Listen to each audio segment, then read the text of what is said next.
everybody on YouTube. Robert Reese did this little call out. I guess this thing's called the TubeChallenge. And gives me a chance to answer a couple of questions he had. And at the same time, show off everything I've been doing this here tank to try to get it buttoned up, to try to make it look a little more finesse. The fine tuning, the details. I went ahead and I put some railings. I don't know if you can see this. It's just an angle iron. I got angle iron going all the way across this on both sides. I decided this would be a much easier way to do it than putting any type of flip tops or glass lids or anything like that, because if y'all follow the other videos I just did, I noticed a little bit of mold growing underneath there from the humidity. So what I did was I designed them so these are this like sun tough clear plastic roofing stuff you can get for porches. It keeps them floating just above the tank level, about 2 inches on that angle iron, so that it's nice airflow. The moisture can get out, but it keeps the dust off. And while I was up here, I went ahead and did some painting and got that all buttoned up. Mounted another plug-in outlet over there, another 6-pack one. I got one on the other side.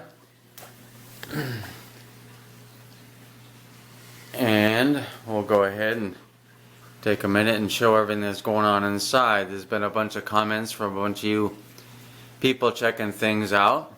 And notice that when I put this together, I kind of tested out the stockmans and the returns, and I never finished them. So I went ahead and I got my stockmans painted black.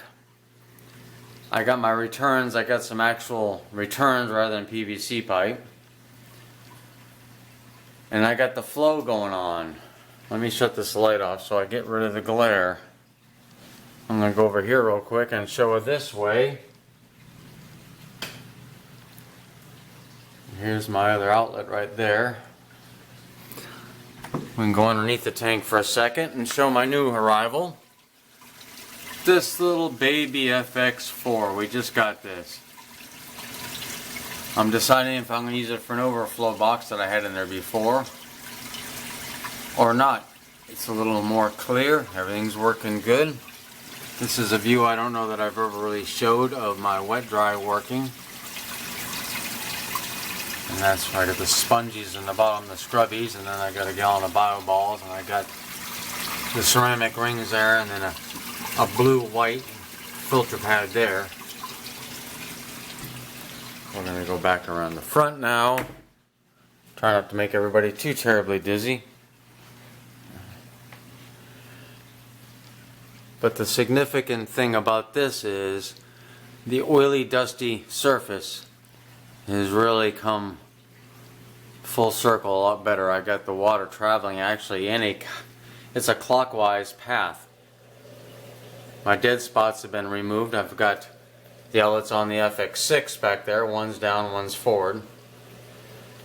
And then on the FX4, one's down and one's forward. And I'll do one view of underneath one more time just to show everything under here, and then I'm going to answer Robert's questions. This is my sump in action, the 2 media towers. And over here is the FX6. So it's a very busy cabinet, but it's a nice room I got here, so I'm happy with it. And question number 1 is what got me into fish keeping. I was in 10th grade biology, and the teacher had a bunch of 20-gallon tanks just sitting around. So a buddy and I decided to ask if we could set them up, and guess we had the sailfin mollies and the black mollies and some guppies, and that's pretty much where it all started, 10th grade. Don't want to say how long ago that actually was. And then, what is my favorite fish? Well, everyone that followed me before when I had that fish room going on, I was getting really fascinated with the Celosies. There's my male right there. Most of them sold off. I sold off almost all of them, but no, there's a female. I ended up keeping 6 females and 2 males, and they're just, every time you turn around, they got a mouthful of eggs. And they've been spinning like crazy. I've seen probably 7. Well, there's one right now in the back, right there. You just see that one on the top of the rocks right there. So I'd have to say right now, Seleuces, the species of Mbuna, is kind of where my heart's at. The Seleucia fish, there's a lot of them. The Chiwiris, the Pullets, the Halo Reefs. I like my Purple Lupinga, the Mara Rocks, the Chalosies. There's so many, but I have to say Seleucia is probably my favorite. This here fella, he's the oldest son of the long pelvic Madoka.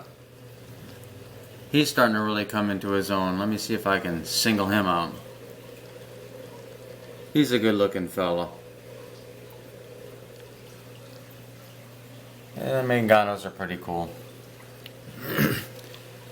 And if I had to say what's my least favorite fish, I don't know, all fish are kind of cool.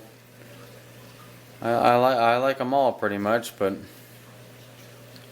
if I had to say a fish that I wouldn't want, well, anything that doesn't go with my Mbuna tank. And let's leave it there. I'm not going to single anybody out. I'm kind of an Mbuna species guy, and I'm pretty content there. I pretty much like all the cichlids. I've had the Oscars. I've had all different South and Central Americans. I've had Tanganyikans. I've had Victorians. I've had, Frontosas. I've had Pacus.